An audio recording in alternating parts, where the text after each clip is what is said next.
At any point, if anyone has any questions, please feel free to engage and feel free to make a comment if you have something you want to add.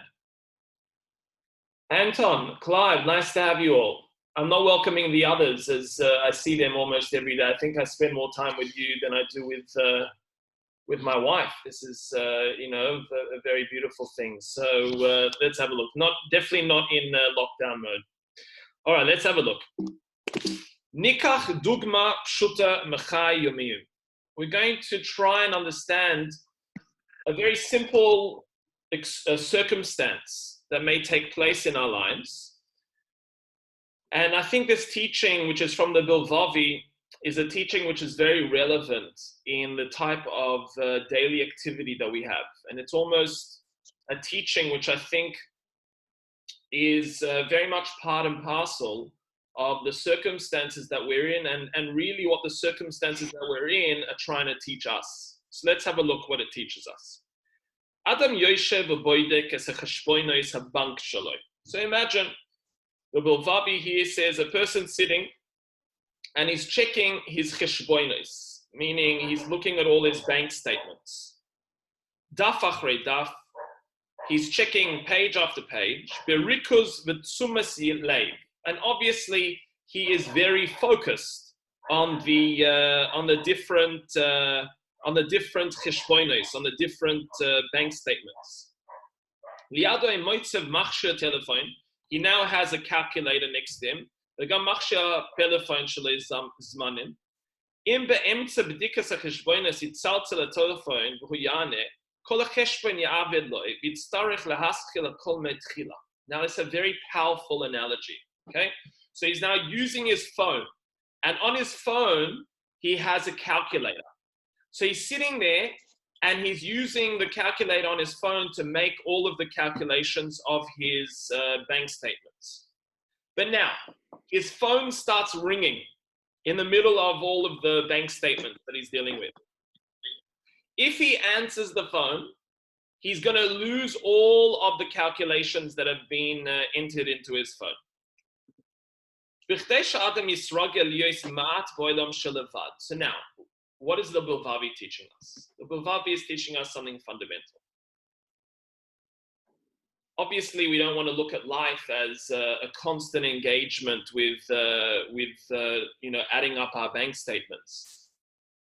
But what he's saying is that we have many situations of presence, many situations of experience in our lives, many situations of totally being where you are and being there properly.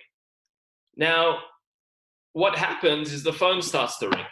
Now, it doesn't only have to be the phone ringing, it could be any framework of connection to the outer world. Now, it's not saying here that we're not connected to the outer world and that we have to completely disassociate from the outer world. But it's saying that we have to try and recalibrate a practice of not answering that phone. What that means on a practical level is that there are many ideas or thoughts or circumstances that come into the mind, but take us away from the experience of life. So what the Bilvavi refers to this experience of life is the levad. The levad, does anyone know what the word levad means? Levad? What's levad mean? Oh, come on, you know this word. Barry, help us out here, Barry. What's levad? Levad means alone.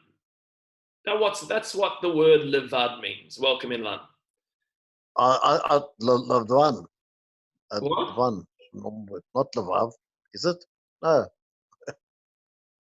Barry, have you been drinking? I'm off for sleep, unfortunately. Okay. All right, good. But thank you, Barry. It was good to hear your voice nevertheless. Okay, so let's have a look. Yes. So he says that we have to enter into a world called levad. Levad means a world of being alone. All right, a world of being alone. Very, very strange to talk about as we, I think all of us are really in our own homes and experiencing a state of being alone many times of the day, throughout the day. So, alav la'achlit, ka'es ani oisek bebedikas hashpoines, loy afsik b'shum oifen ad shesayim. Now, we have to try and practice, and this is a very, very tangible practice that we can try and integrate into our lives. Pick one thing that you're doing. One thing. It could be that you're playing with the kids. It could be that you're eating a meal. It could be that you're having a shower. It could be that you're sitting down to learn some Torah. Whatever you've picked, okay, here he's picked, something which I'm sure we don't generally want to engage with on a focused level, but that's looking at our bank statements, unless if they're favorable, yeah? So whatever you're picking at, you pick one thing, and you decide in your mind that no matter what happens, I am not going to be distracted from this experience. Until I complete that experience, until I complete what I'm doing, nothing will disturb me. What an amazing concept. Imagine sitting down at a meal, being totally present at that meal. It's a bit harder when you have the kids running around and a number of things taking place. But whatever you've picked for yourself, and I'm not going to be disrupted or distracted in my mind and in my engagements by anything.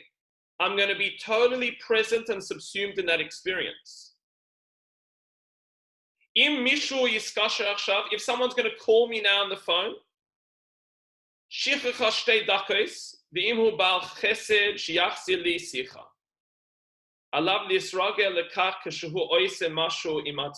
so what does he say? He says, if you're in this state and someone calls you on the phone, they can wait. All right? They'll wait 10 minutes. They'll wait 15 minutes. Whatever you're doing now, you can wait. You'll call them back in 10 minutes. If you're a nice guy, then you'll answer the phone. You'll say, listen, can I call you back? All right? But still, that's quite a difficult thing then to actually get back into the experience.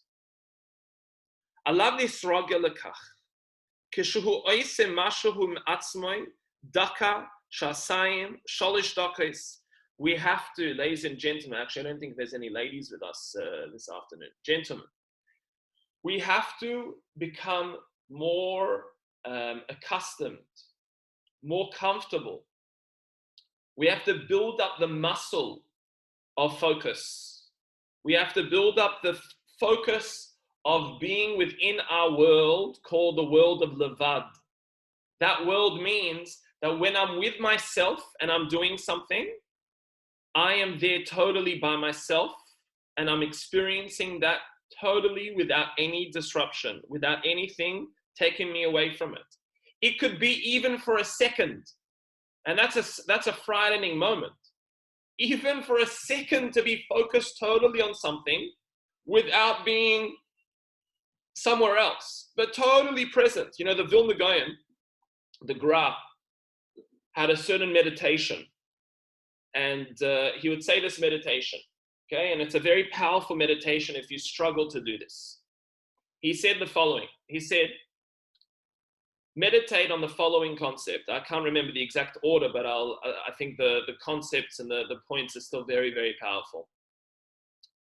He says, consider that the only thing that you need to do, and he used it in the example of learning a page of Gemara. So he would use, and you could extrapolate this to anything. It could be drinking a cup of coffee. It could be, engaging with some form of learning or some spiritual act. It could be exercising. It could be some form of engaging with a person. Imagine how much powerful a conversation would be when a person's totally present. But he says that one should totally focus as if there is no other activity that has to be done from them. This is the only thing that they need to do in their entire life. Number one. The only activity. Number one, this activity. Number two, the only moment I have in my life is this one. I don't have any other moments. Everything else is non-existent. It is only this moment. Number three is that there is no one else on this planet but me. But me. Okay? So these are the 3 steps. Again, I don't remember the exact order, but a person can amalgamate them however it works. But to totally be subsumed in that experience. Now, what that does is it creates a world called Levad. Okay, I'm going to repeat that for you, for those who weren't able to hear it. So again, I think this is the correct order. The only moment I have in my life is now. What I have to do now is the only moment that I have. Tomorrow doesn't exist. After this moment doesn't exist. It's just this moment. Then, I am the only person that exists in this world. There is no one else in this world called the world of Levad. I am the only person on this planet. And then the final level is the only activity that I have to complete is this one in front of me. Okay, totally being subsumed in that activity. Now, obviously, to retain that state of mindfulness and that state of presence is very, very difficult on a general basis. But we have to start somewhere. We have to start somewhere. So even if it's for a second, you build up that second to 2 seconds, to 3 seconds, to a minute, to totally be present in the experience of what is taking place without anything disturbing us. Now, one of the, I think, blessings of the circumstances that we're in is that life has dramatically slowed down. So we have an opportune time to be working on our ability to sensitize our awareness and build up these muscles. So where generally we had 1,000 things to juggle in our heads of what had to be done at work, what had to be picked up, what had to be sorted out, where we had to be. Now there's one place we have to be, in our homes, right where we are. We can't really go anywhere. What do we have to do? Well, whatever you can do, but there's not much you can do in this circumstance. So really, instead of focusing outwards, the work that we need to be engaging with is deeply focusing inwards on the experience as deep as possible. So let's see a few more lines of what he's saying. Does anyone have something they want to add or something they want to say? Any questions so far? Are you all with me? Making sense. Making sense. Yeah. Ilan, this is making sense even though you're in Joburg? Okay, good. That's good. All right. I'm also in Joburg. Are you? Barry also? Yes. No, but you're not really in Joburg. Yes, I am. But you're not really. You're not really. Where am I? Stan, does this make sense for you in Joburg? All right, good, Stan. It is. Yeah. It is, Rove. It is. Okay, good. All right, so let's have a look. So it could be on whatever framework of time frame that we're dealing with. It could be 2 hours. You know, the Vilna Gaon would say that if you didn't learn for 3 hours straight, 3 hours without interruption, 3 hours, okay, straight, then you actually haven't tapped in yet to what it feels like to be alive. All right. So if a person isn't really able to zone in totally and be totally present in their lives without being subsumed by the worries and anxieties and thoughts and the different distractions and the different things that they're going to do or need to do or have done, then you actually haven't tapped into life in the essential level. Okay, let's turn the page. We're on page 2 now of what I've sent out on the Zoom.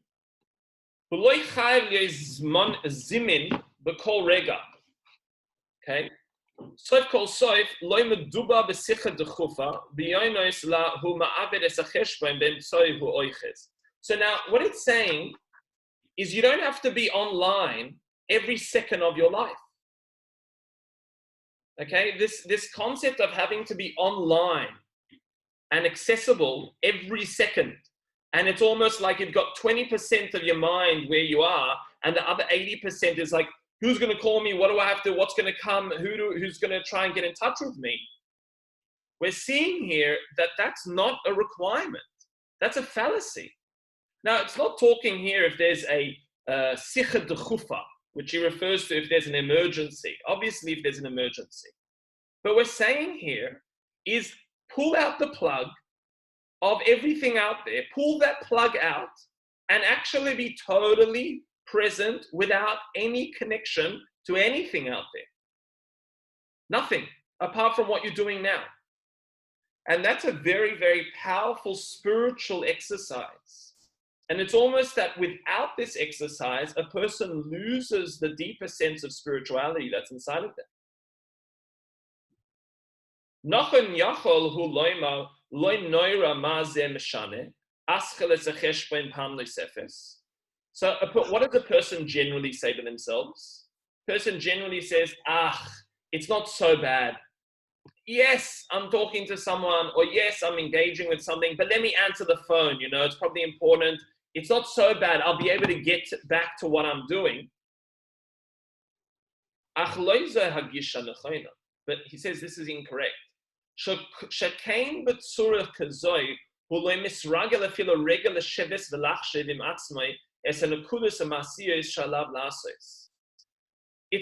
not the point. The point is not that you're going to be able to get done what you're doing. That's not the point. The point is that you will be present in what you're doing as well.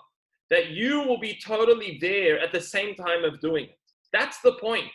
Yes, we can get a lot of things done. Yes, we can juggle 1,000 things, and some people can do it better than others.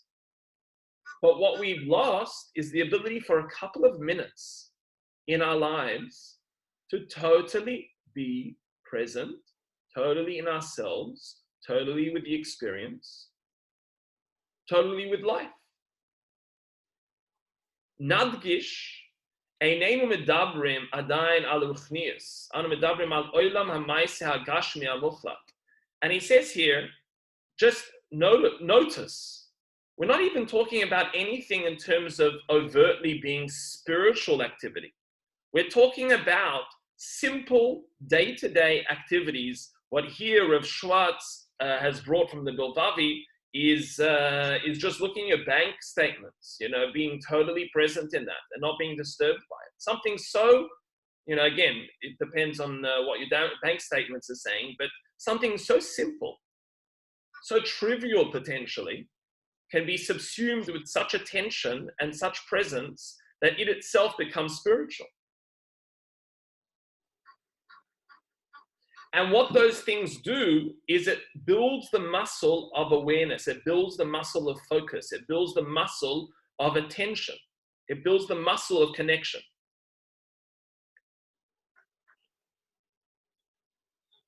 Ma oimek behergel. So now what he's going to say is what's really the depth of this matter. Why is it so important? Why is it so important to actually have this state of mindfulness? Why is it so important to actually be totally present? Why is it so important to not be totally taken by one's thoughts on a constant level? And that's a question before I answer for you with Bilvavi. I want you to share, why is it so important? You can share why it's so important. Don't be afraid. Otherwise, I'm going to pick one of you. Sounds like someone's speaking there. Barry, that's you. Barry? No, I'm not talking. Okay. Ilan, let's pick you. I was going to pick you anyway. Yeah. So Ilan, why is it so important? Rabbi, this is my first share. Let me spectate. No spectators here, Ilan. David's chatting to me on the side. He's got lots of advice. Oh, is it? Okay. Philip, what do you say?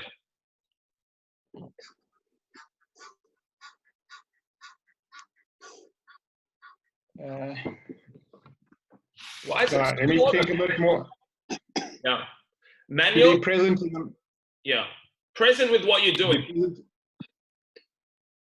Why are we even speaking about it? Yeah, anyone? Well, just on a practical basis, Rabbi, if you can't give something your attention, then it becomes half an effort in a way and half an achievement.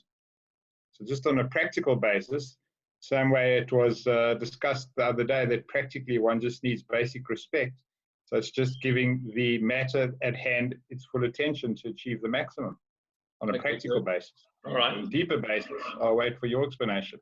Okay, so you're saying that the act itself is not really at its fruition if it doesn't have your full attention. Yeah. I agree. Yeah. Yeah. Okay. I want to give an answer here. Can I give an answer? Yes, please, Michael. Yes. I think this is to train you that when you are going to study the spiritual side, the Torah, that you'll have trained yourself to concentrate fully. So when you're doing Torah study or anything religious, you're prepared for that. Okay. All right. Very, very valid and true statement. All right. Anyone else want to give an idea? Manuel, do you want to share with us what you think? It's also my first one ever.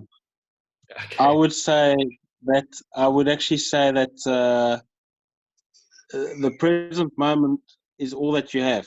And if you can't give your attention to the only thing that you have, then, you know, I mean, what does it say about your life, really?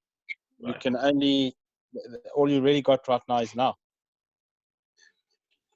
100%. Yeah. First one, Manuel, but you knocked it out of the stadium here. Yeah, that's exactly what it is. That's the aside, that the only thing that we have now is the present. You know, speaking to my wife, and she was saying, you know, we're counting how many days we have left of quarantine, of being in lockdown. But essentially, if we don't look at it as 21 days, but every moment is what I have now, and I'm totally in that moment, and that's all I have, then the anxiety of the 21 days being in lockdown diminishes in its severity, because all I have is every moment. Every moment is a massive thing. Now, if I'm going to be subsumed by thoughts of 21 days, that's going to take me out of what my experience of now is, that I have the ability to connect with my kids in a deeper way, that I have the ability to connect with my experience of life in a deeper way, that I have an ability to work on myself in a deeper way. Every moment I'm going to squander. Yeah. And thus I'm losing out. If my 20% of focus on life is all I have, then I'm only living life at a 20% type of level. But let's see what the Bilvavi suggests here. Kuloi rak yarviach es shtei dakos shel arichas hacheshbon. Elu yaschil Yisrogel shekeshehu oise davar nitreches loy chashiva ke'es ein klum milvad davar beloshem pshuta nikram davar ze mikud dismake demasha oiskin.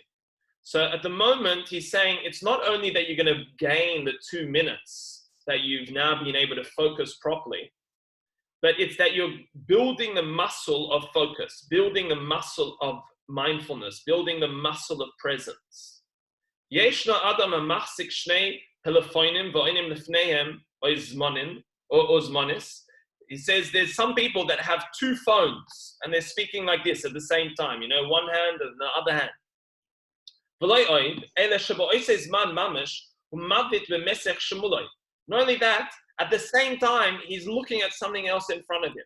Yeah, he's reading something else at the same time.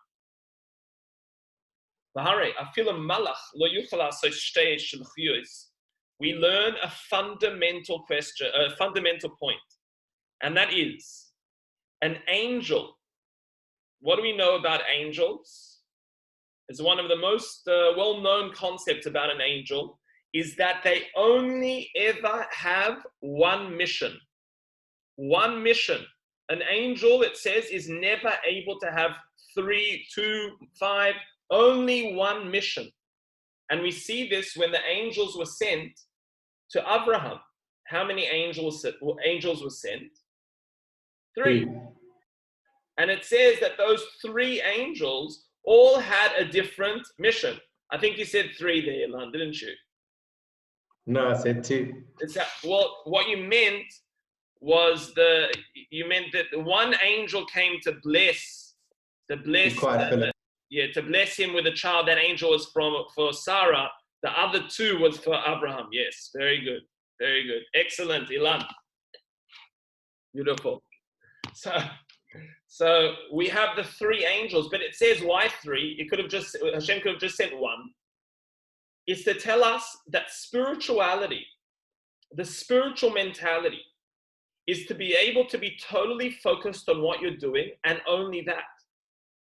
To the extent that I'm not sure if you've heard of a certain tzaddik, a certain righteous, extremely righteous rabbi that's alive. And his name is the Umshanover Rebbe. And the Umshanover Rebbe is known to engage in quite unique practices. And one of them is that time doesn't really exist for him. He'll keep Shabbos till Tuesday. They'll daven sometimes mincha at 2 a.m. in the morning. Very, very strange practices. He will bench. I mean, if you think benching is long, you know how long it takes the Umshanover Rebbe to bench? 2 hours. 2 hours to bench. I mean, that's insane. Yeah. Now, what's the concept here? The concept here is that a person cannot tap into the spiritual without total presence and total focus on what they're doing. And I understand that this is difficult. I understand it's a difficult thing to do, especially because we don't have this muscle built up in us. We constantly need to distract ourselves. But the Umshanover Rebbe, his practice would be such that he would keep Shabbos till Tuesday, because when he's keeping Shabbos, he's keeping it so fully, it's almost he forgets about time. When he's benching, that's the only thing that's there. There's nothing else that's there. To the most powerful extent that anything he does it with such gusto, such focus, such experience, that he galvanizes and squeezes out life from the thing itself. But what happens? People walk around every day totally exhausted, totally in a state of bleached of existence. But what the general, I wouldn't say reason, but the general contributing factors, or one of them at least, is that we've never given us an opportunity, or given ourselves an opportunity, to totally just unplug and be where we need to be, wherever we are. Why? Because we're constantly saying to ourselves, once I complete all of the following things, now I can totally be present. I can totally be connected. I can totally be in the moment. But that moment never comes. So what the Bilvavi here is saying is these are the stages. The first stage that we've learned here is to focus. We're going to conclude with this paragraph here. Chaim. Yeah, the paragraph starts off with Chaim. Yeah, I'm sure you've heard that beautiful word given by, I think she was a 7-year-old girl, that the word for Chaim, which is life, versus the word for life itself, which is in English. If you take the middle letters of life, you have the letters that spell if. Yeah, if. And people think that what is life? It's all about if. What if this happens? What if that happens? What if this circumstance happens? But the concept in Judaism, or the concept in spirituality, is what is life? What are the middle letters of Chaim? Is Yud Yud. What's Yud Yud spell? It spells God's name. To understand that in the middle of life, the experience of life, the godliness that's in every moment is essentially what life is about. And that's the calibration that's taking place in the world now, where we've all essentially have to put a stop to the general way that we've been living life. So he says, Chaim anu kiyoim ba'olam shakol boy royesh v'goyesh. He says, we live in a world where everything is loud. It's making so much noise. Pam ben Adam hayagar bekfar shalev. He says, back in the day, a person used to live in a village which was peaceful. I mean, the loudest noise they had, there was a cow. You know, that's all they had. But Boiker, in the morning, he would wake up, go onto his donkey, ride his donkey into the field. Shoyhesham ada eret v'kamat loy poigesh nefesh chaya. He would stay there the entire day until the evening. He might not even meet anyone. He might not even bump into anyone. Hayoin chaynu misnalim b'tzura hafucha legamre. But today we live in the opposite paradigm completely. Hazminus lekol davar mamash neiras. Every moment is so hectic. Every moment we have to be on our feet, on our toes. He says, even 30 years ago, Im la'adam haya, I don't know what this word is, Ovar derafat, the bank, I'm not sure what that means. Habank lo yachal iskashe lo idia lo alakach.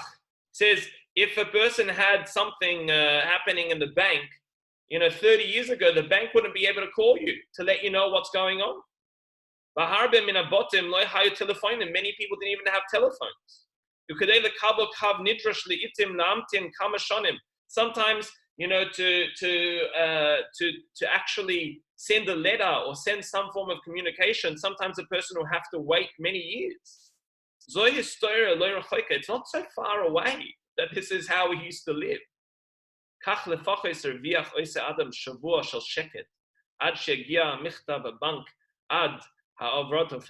He says, even 30 years, you would at least have a week of quiet until the bank could get to you and tell you that you had an issue.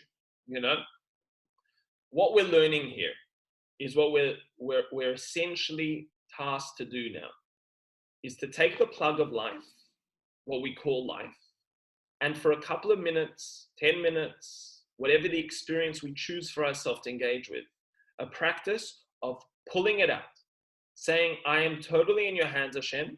Whatever I need to do, I'll be able to get to it, and I'm leaving it in your hands. And I'm going to allow myself to live. I'm going to allow myself to experience life. I'm going to allow myself to exist. I don't have to justify my existence every second of my life, every millisecond of my life, to be allowed to live.